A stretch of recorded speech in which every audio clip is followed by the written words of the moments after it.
Well, hey there! In today's episode of B.Hooked, we'll have a look at how to knit a simple chevron stitch. This is a great stitch pattern for lots of different projects, and it's even easy enough for a beginner. We will incorporate a couple different decreases and one increase, but don't let that scare you away. It's really simple.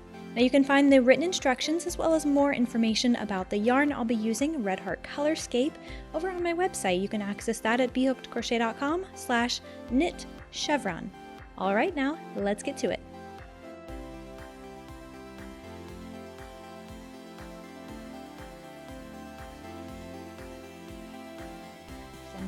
We're going to start off with the long tail cast on, and for that you're going to need a long tail. So you can take the educated approach where you wrap around your needle, and ideally that is the amount of yarn that you'll need for the number of stitches that you have wrapped. Now for me, I'm just working a little test swatch here. I recommend that you do the same as well. We'll just be using 30 stitches here. So I'm just going to grab some slack and then I will flip it over. Grab your needles and just place that over top of your needle. Now you can create a slip knot here. Some people do that. I really prefer not to. So I'll leave that looped over. I'll hold on to that with my fingers, and with this two edge, I'm going to kind of stick my finger and my thumb in there, gather it up at the bottom to work my long tail cast on. Now I'll spread my finger and my thumb apart, and then I'm going to wrap it around, catch this front strand from my thumb, loop it around, catch that strand from my pointer finger, and then I'll take my thumb strand and I'll release it over the tip of the needle. And you can tighten things up. And we'll just repeat that. Now if you're brand new to the long tail cast on, I do also have a completely beginner friendly video to just this technique. I'll have that linked here in the video and in the description as well, so you can check that out if you need a little more guidance. Now for this particular stitch pattern, we're working in a multiple of 14 plus 2. Now for my swatch, I will cast on 28 stitches. That is my multiple of 14, and then I'll add 2. So adding that all together, I'm going to cast on 30 stitches. Now when you're planning your projects, work in that multiple of 14. So 14 plus 14 plus 14, however long you want it, and then add the 2 at the end. Now once you have your 30 stitches, or however many stitches you're working for your project, cast on your needles, we're ready to start on row number 1. Now row number 1 is the wrong side of the work. This is not a reversible stitch pattern. It looks different on the front and on the back. So for row number 1, we want to purl all of our stitches. But I do need to have my working yarn in front. So I'll just slide my needle there behind it, and then I'll insert my needle purlwise, or from back to front, in that first stitch. And I can gather up my yarn, wrap it around, purl it off. Do that for all stitches in this row. So if you want to look at it from a point that's easy to memorize, all of our odd numbered rows are going to be purled. Every single stitch we're just going to purl.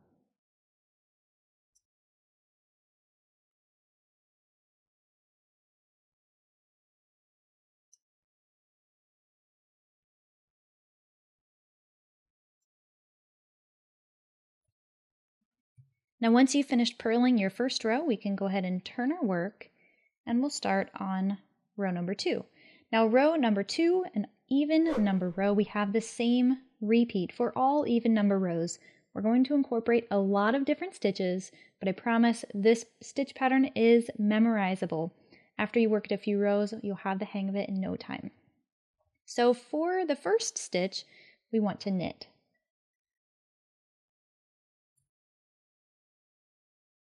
Then we need to knit front back. This is an increase here. So I'll insert my needle as if to knit.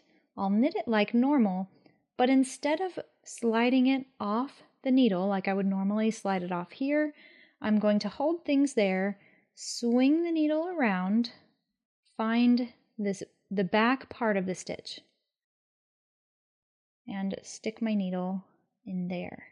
So I've caught that through the back, then I'll knit that.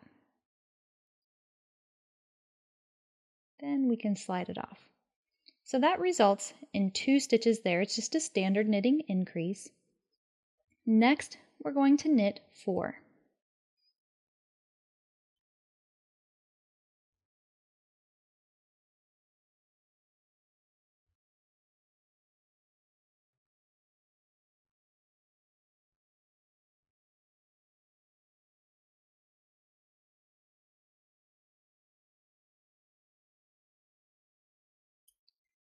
So before we move on to the next part of the repeat, I want to show you where we have worked so far. So this is what the stitch pattern looks like once it's finished. We start over here, we sort of work down to the valley, and then we have our point to attend to, and then we work up. We've got something else that we need to do here, and then the repeat starts over. We work down, we work up. So think of it at the points is where you need to pay most attention. Of course, we've got something to do at the very ends, but we have to work some special stitches here in the bottom points and the top points. Okay, so just keep that in your mind as we work the next couple of stitches. Now the next stitch we're going to work is a decrease. It's very simple, but it has a pretty complicated name. A slip knit PSSO. So all that is we're going to take this next stitch, I'll insert my needle knitwise, just as if I were going to knit it, and I'll just pass it over. Then I'll knit the next stitch, so that was our slip. We're doing the knit here. And then the PSSO part is pass slipped stitch over. So this is my slipped stitch. It's basically just the one that's right next to my knit. And then I'll just pass it over. This is very similar to the bind off motion. Now we need to mirror that with another decrease, this time the knit 2 together. So I'll isolate these next 2 stitches. I'll stick my needle in them both knitwise and knit it as if it were only one. So we've got that bottom point down. We're ready to start working up. And when we do that, we're going to knit 4.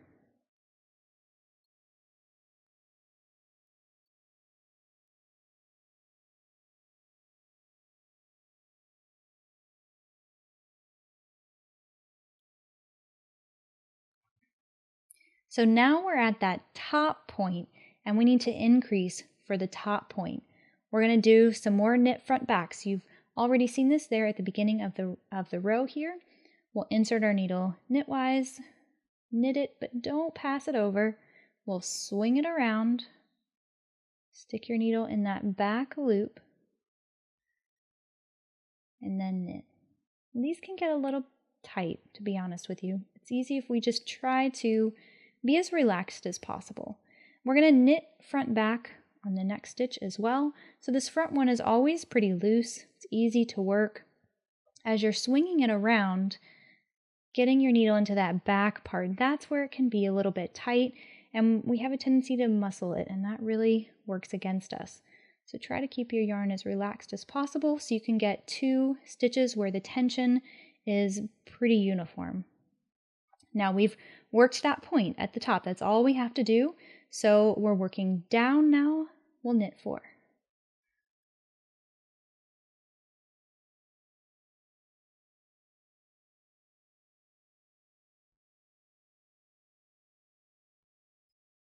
That also starts the repeat.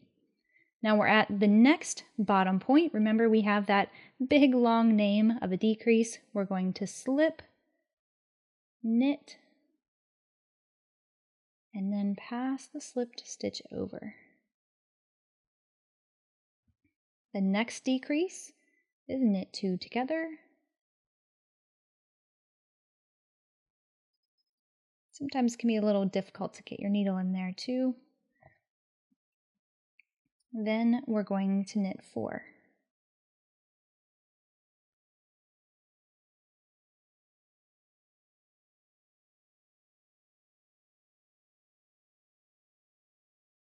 And if you're working this swatch with me, you should have only 2 stitches remaining. If you're working through a full project, that's totally fine. Just follow the repeat that we've covered here. When you get to 2 stitches, we're going to knit front back this second to last stitch. So that same increase. It's really the only increase that we use for this stitch pattern. Then we'll knit the last stitch.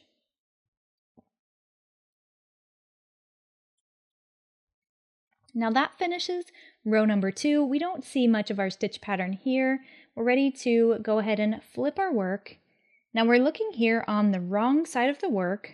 We're also starting on row number 3, which is an odd number, right? So every time we're looking at the wrong side or we're working on an odd numbered row, we're just going to purl every single stitch.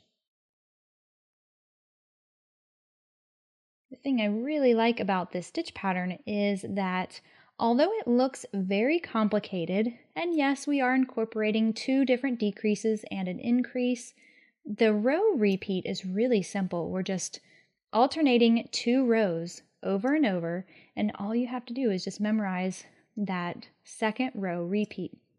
For me, it took me about 5 or 6 rows before I didn't have to look at the written instructions anymore. And those instructions, once again, can be found over on my website, bhookedcrochet.com/knit chevron. I'll have it linked in the video description, just in case. Now, once you've finished up row number 3 and you've turned your work, it should look something like this. We can kind of see the stitch pattern start to take shape. We've got a bottom point right here. Follow that up, we have one of our top points there. And then if we slide this over, we have another bottom point right here. Now, as you knit, this will get more and more pronounced, and you can use this to help you memorize the stitch pattern, to know what you're supposed to do. Couple things that you can memorize right off the bat is the second stitch and the second to last stitch down here is always going to be a knit front back increase. As you're working in between your points, so the bottom points and the top points, knit 4. That's always going to be the case. Then when you get to the bottom points, remember you have 2 decreases. When you get to the top points, you have 2 increases. So use that as well as the written instructions to help you memorize the stitch pattern. Work up several more rows, however long you want this swatch to be, until you have the pattern memorized and you're ready to start binding off. That's what we'll look at next. Now, after you've knit up that repeat several more times, this is what your stitch pattern begins to look like. Isn't it absolutely gorgeous with this yarn? I love it with Colorscape yarn. It has a really cool texture and feel to it, and you'll notice that it doesn't do a lot of rolling. It makes it really great for a scarf. All right, so once your project reaches the length that you desire, the last thing we need to do is bind off. So we want to make sure we're doing that here on the right side of the work. So if by chance you're looking at this side of the work, you just want to go ahead and purl this row so that you can flip it and you're starting here on the right side. Now we do want to try to maintain our stitch pattern because we have sort of a jagged edge here on the bottom. We want to try to mimic that on the top as well. So we're going to continue to knit in pattern, but we're going to bind off as we go. So insert your needle knitwise. We're going to knit the first stitch. So this part of the repeat really is no different.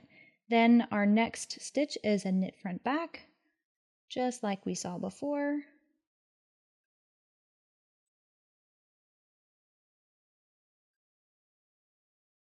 Now we need to bind it off. We're going to just treat this as one stitch here. So grab your first one and we'll pass it over both of these. I like to steady that with my finger there in the background so that I don't drop that off. Okay, then we're going to treat this as one stitch as well. So the next part of our repeat, we knit 4. Now we can't just knit 4 as we bind off, we have to do it little by little. So I'll knit this first one. And then I'm going to pass it over with these 2 stitches to bind it off. Now that was 1 out of 4, so I'm going to knit the next one bind it off. That was 2 out of 4. Knit the next one, bind it off for 3, 1 more,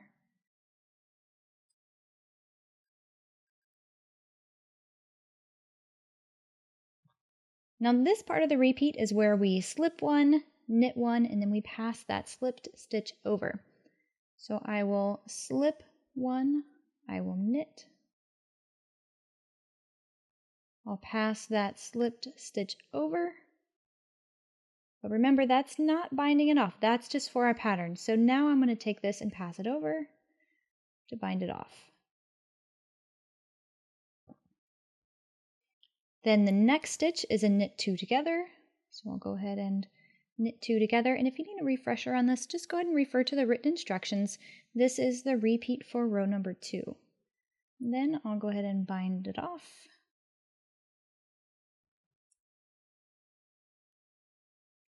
And continue with the repeat. So we have a knit 4 up until this point, so I will knit the next one, bind it off,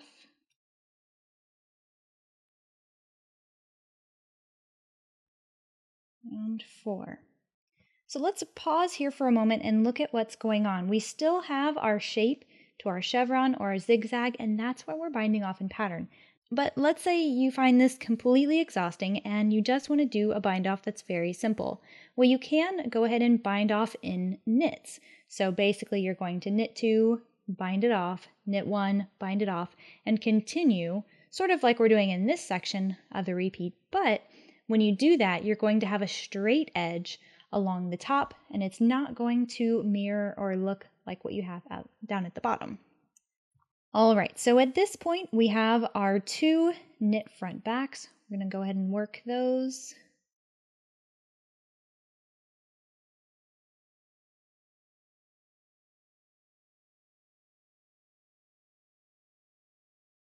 And then I'm going to pass the first one over both of those 2.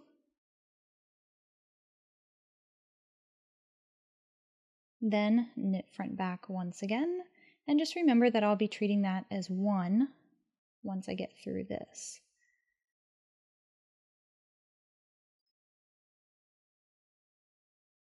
Now when you're doing it like this, when you're passing 2 over 2, it can get a little bit tight. So if you need to pass them one at a time, then you can absolutely do that. I've got the 1 over, and then I'll just go back for the second. Much easier. Okay, so now we have that section where we knit 4. So I will knit the next stitch, use both of those to bind it off. Again, you can do both if you can, or you can do it one at a time, whatever's simplest for you. And if something like that happens, if it does slide over, before you let anything off, it's really a good idea just to try to get your needle back in that stitch so you don't have a dropped stitch there. And perhaps we'll just go back to using one at a time. Much easier this way.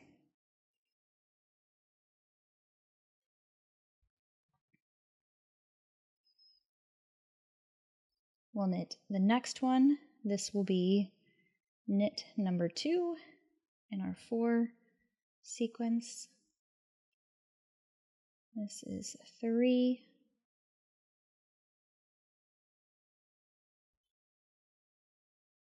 Four. We've come to our repeat at this point now. Depending on how long your project is, you'll want to just repeat this section, and we're going to continue on now with the slipped stitch, the knit, then the PSSO.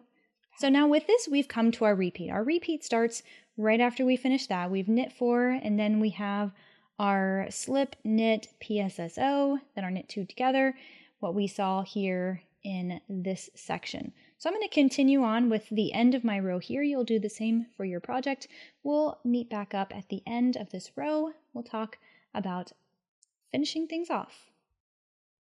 Now when you reach the end of your row, you have 2 stitches remaining. Remember, on this second to last stitch, we want to knit front back for our normal pattern, so we're going to do that for the bind off as well.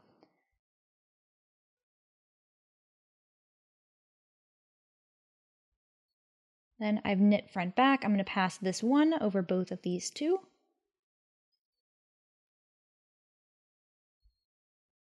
I'll knit the last stitch, and then I'll use both of these to pass it over the one. We'll do it one at a time here.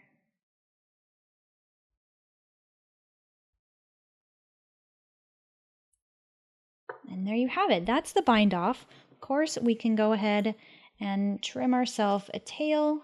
You want to leave yourself 6 to 8 inches so you have a big enough tail to weave in for your project. And then I like to just sort of pull up on that, pull the tail through that loop, give that a pull. So now we can see that there's a little bit of curling on the bottom edge here that kind of curls up, and then also it's kind of curling on our cast off or our bind off edge there as well. What I like to do to really make my projects look as professional as possible, that is to wet block. So what I'll do is first saturate my project. You can do it with a spray bottle with some lukewarm water, or you can actually dunk it in the sink and just sort of soak it. And then you'll stretch it out on some type of blocking board. It's basically just a foam board. You can even use those athletic foam tiles, and then you'll pin it all down. Now what I'll do here is I will link to a resource where I talk about blocking in a lot more detail. You will see that there are some crocheted projects used in that video, but it works 100% for knitting as well, and it's a great way to take your projects to the next level.